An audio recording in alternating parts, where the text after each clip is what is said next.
Hello friends, welcome to SSC coaching centre. दोस्तों, आज के वीडियो में देखेंगे गणित के इंपॉर्टेंट प्रश्न। सभी प्रश्न महत्वपूर्ण है, पूरा वीडियो देखिएगा, सब कुछ समझ में आएगा।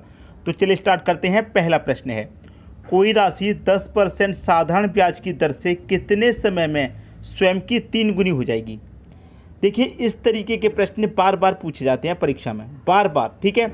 और कभी भी आपको इस तरीके का प्रश्न आए तो आपको ऐसा कुछ नहीं घबराना है कि ऐसा प्रश्न मुझसे नहीं होगा। भाई, साधारण ब्याज मुझे नहीं आता, कि चक्रवृद्धि ब्याज मुझे नहीं आता, अलजेब्रा नहीं आता। सभी के वीडियो बना रखे हैं दोस्तों, प्ले लिस्ट में आप देखेंगे जाके, सभी के वीडियो बना रखे हैं और आपको बहुत अच्छे से समझ में आएगा। आप प्ले लिस्ट में जा करके जो भी वीडियो देखना है वहाँ से देख सकते हैं आप, ठीक है।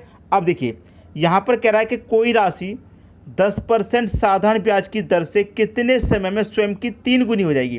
कितनी गुनी? 3 गुनी। याद रखना कि जितने गुनी कह रहा है, 3 गुनी कहे, 2 गुनी कहे, 4 गुनी कहे, चाहे 5 गुनी कहे, ठीक है, उसने कहा है 3 गुनी। तो याद रखना कि जितना गुनी गुने कहेगा उसमें से आप -1 करेंगे, ठीक है, -1, ठीक है। कितने परसेंट की दर? 10% की दर है। कितने समय में हो जाएगी भैया? समय पूछ रहा है, ठीक है, 100 से यहाँ गुना कर दीजिए आप। समय पूछ रहा है। याद रखना एक चीज़ आपको, अगर आप रेट से डिवाइड करेंगे तो समय निकलेगा और समय से डिवाइड करेंगे तो रेट निकलेगा, ठीक है। 3 में से एक चला जाएगा, 2 बट्टे में 10 गुने 100, 10 से 100 कट गया, 10 बार में 2 कमर पे 10 से कर देंगे, ये हो जाएगा 20। तो देखिए कितने समय में स्वयं की 3 गुनी हो जाएगी? 20 वर्ष में स्वयं की 3 गुनी हो जाएगी। 20 वर्ष में, 20 वर्ष दे रखा है डी ऑप्शन में। कभी कभी ये पूछेगा कि समय दे रखा होगा लेकिन रेट पूछेगा, समय दे रखा होगा लेकिन रेट पूछेगा। तो कुछ नहीं करना, रेट से डिवाइड करेंगे समय निकलेगा और समय से डिवाइड करेंगे तो रेट निकलेगा। क्लियर है। और जितना गुना गुनी दे रखा है उसमें से हमेशा एक माइनस कम करके लिखिए, ठीक है। जैसे कि मैं यहाँ पर क्या करता, 3 गुनी कह रहा है ना, तो 3 गुनी का मतलब एक माइनस कम करके लिखूंगा, तो मैं सीधे 2 लिख दूंगा। बट्टे में रेट मेरा 10 दे रखा है, 100 से गुना कर दूंगा। भाई 10 से कट गया 10 बार में, ये हो गया मेरा 20%। खत्म प्रश्न, ठीक है। समझ में आ रहा है। अब देखेंगे अगला प्रश्न। अगला प्रश्न है, कोई राशि साधारण ब्याज की किस दर से 4 वर्ष में 2 गुनी हो जाएगी। अब यहाँ पर हमें वर्ष दे रखा है, ठीक है, और पूछ रहा है साधारण ब्याज की किस दर से। दर पूछ रहा है, रेट पूछ रहा है। मैंने क्या बोला? समय से डिवाइड करेंगे तो रेट निकलेगा और रेट से डिवाइड करेंगे तो समय निकलेगा। कितने की बात कर रहा है भाई? 2 गुने की बात कर रहा है। तो मैं क्या करूंगा, जो भी गुना गुनी दिया जाए उसमें से आप -1 करेंगे। 2 गुना दे रखा है तो 2 में से -1 करेंगे। डिवाइड कितने से करेंगे? वर्ष से करेंगे। गुने 100 कर दीजिए। अब 2 में से 1 जाएगा, 1 बचेगा, बट्टे में 4 गुने 100, 4 से 100 कटेगा भाई 25 बार में, और 1 का मल्टीप्लाई 25 से करेंगे तो 25 हो जाएगा, 25%, ठीक है। तो किस दर से भैया 2 गुनी हो रही है? 25% की दर से 2 गुनी हो रही है।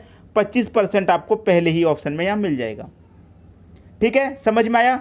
सीधे सीधे 2 गुनी दे रखा है तो आप देखिए इतनी कैलकुलेशन मत कीजिए। आप सीधा सीधा 2 गुनी कह रहा है ना, तो डायरेक्ट 2 में से 1 घटा के लिखो, 1 ही बचेगा। बटे में समय दे रखा है, गुने 100, बस हो गया प्रश्न। 25 बार में कट गया, ये आंसर आ गया। समझ में आ गई बात। अब देखेंगे अगला प्रश्न।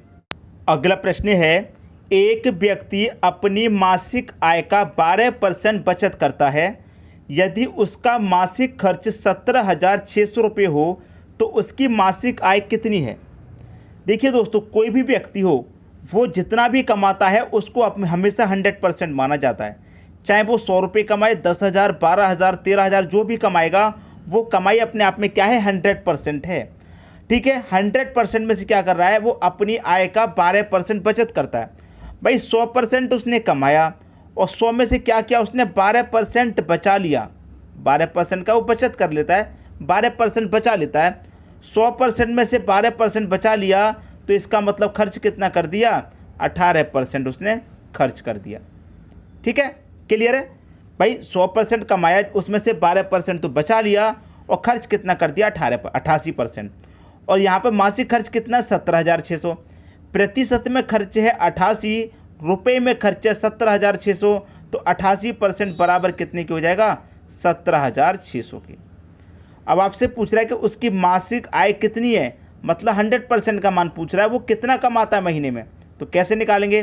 17,600 में 88 से डिवाइड कर देंगे और 100% का मान पूछ रहा है तो 100 से गुना कर देंगे, बस आंसर निकल के आ जाएगा। 88 दूनी 176, 2 बार में कटा 76 और 2 जीरो। ठीक है, अब देखिए 200 का मल्टीप्लाई कितने से कर देंगे, 100 से, तो 2 का मल्टीप्लाई 1 से करेंगे 2, और 2 जीरो ये और 2 जीरो ये, 4 जीरो हो गए, 1 2 3, 4 जीरो का मतलब क्या हो गया भैया, 20,000 हो गया। 4 जीरो का मतलब 20,000, और 20,000 दे रखा आपको बी ऑप्शन में, ये आपका आंसर आ गया। क्लियर है, सभी को समझ में आ गया। अब देखेंगे अगला प्रश्न। अगला प्रश्न है, एक मेज के अंकित मूल्य में 8% कटौती करने पर इसका मूल्य 4,600 रुपये है, तो मेज का अंकित मूल्य बताइए। जो भी अंकित मूल्य होगा अपने आप में 100% होगा। ठीक है, कोई भी मूल्य हो अपने आप में 100%।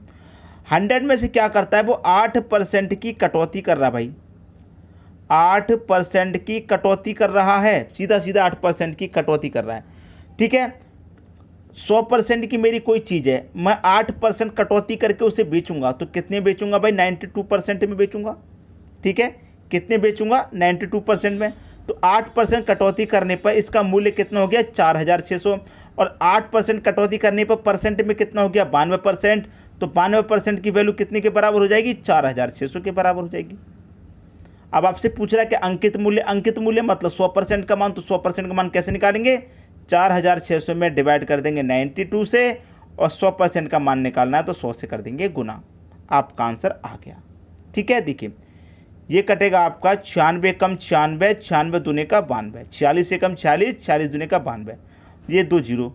ठीक है, अब देखिए 2 से मैं कटा दूंगा 100 को, तो ये 50 बार में कटेगा, 50 का मल्टीप्लाई 100 से कर दो, 5 1 कम 5, 1 जीरो 2 जीरो 3 जीरो आगे, मतलब 5,000। ये आपका आंसर हो गया। 5,000 किस ऑप्शन में है भाई, पहले ही ऑप्शन में 5,000 दे रखा है, ये आपके प्रश्न का बिल्कुल सही जवाब हो जाएगा। अब देखेंगे अगला प्रश्न। अगला प्रश्न है, यदि किसी वस्तु को 5% हानि पर बेचने की अपेक्षा 10% लाभ पर बेचा जाता है तो विक्रेता को पहले से 75 रुपये अधिक मिलता है, तो वस्तु का क्रय मूल्य क्या है। भाई बहुत बढ़िया प्रश्न है, मैं आपको ये प्रश्न पहली बार नहीं करा रहा, बहुत बार करा चुका हूँ इस तरीके के प्रश्न को, कि एक जगह हानि हो और एक जगह क्या हो, लाभ। हानि की अपेक्षा लाभ कह दे, चाहे लाभ की अपेक्षा हानि कह दे, तो क्या करते हैं, दोनों को जोड़ के और जो मूल्य है उसमें डिवाइड कर देते हैं। तो कितना रुपया है मेरा, 75 रुपया। हानि की अपेक्षा लाभ कह दे, चाहे लाभ की अपेक्षा हानि, दोनों को जोड़ लेंगे, 10 और 5 15। ठीक है, गुने 100 कर दो भाई, आंसर आ गया।